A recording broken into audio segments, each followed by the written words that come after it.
I stand with the students, teachers, and administrators and parents of Marjory Stone Douglas High School. As an educator, I'm very much in tune with what goes on during the school day with drills, etc. And it's sad to see that this tragic event actually took place in our county. I stand with the Never Again movement. I want to talk about another issue that has thrust many communities into the national spotlight. This is an issue of police-involved shootings caught on camera. As a commissioner over 4 years ago, following the events of Ferguson and other such events, I'd asked for a study on police body cams and to institute a pilot program. To my horror, I found out that we didn't even have dash cams in our vehicles. Fast forward to today, we still do not have body cams or dash cams, even though there was federal funding available in the past. When I've asked about it, the response that is given is that we don't get many complaints.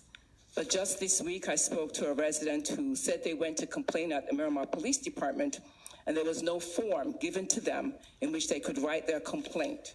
And instead, they got a supervisor who simply apologized, and there was no record of her complaint.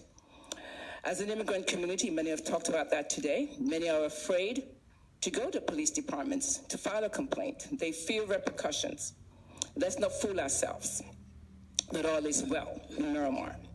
Just recently, I spoke to a young doctor who complained of being racially profiled right outside of Walmart on University Drive.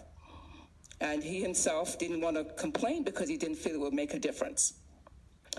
The other issue is funding. Well, I have a few ideas on how we can cut the fat in our spending in City Hall, and I'm willing to have a conversation. But we need to do right by our residents and visitors in the city of Miramar, and in the spirit of transparency and accountability to build trust and credibility between our law enforcement and our community. I do hope at this time that the Commission will consider this study that was supposed to be done over 4 years ago. I'm not sure if it was done, but I was told that the previous chief did not want body cameras, and it seems like the current chief is resistant also. So I do hope that the city manager will ensure that something is done. Our residents that I've spoken to, and I've spoken to many, are quite shocked and surprised. They don't want us to be in the national spotlight and not having recorded incidents that's going on in our community. I mean, what happened in Parkland, nobody knew what happened there.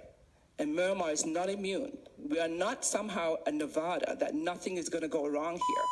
We need to be real. We need to use our tax dollars appropriately and fund body cams. Okay.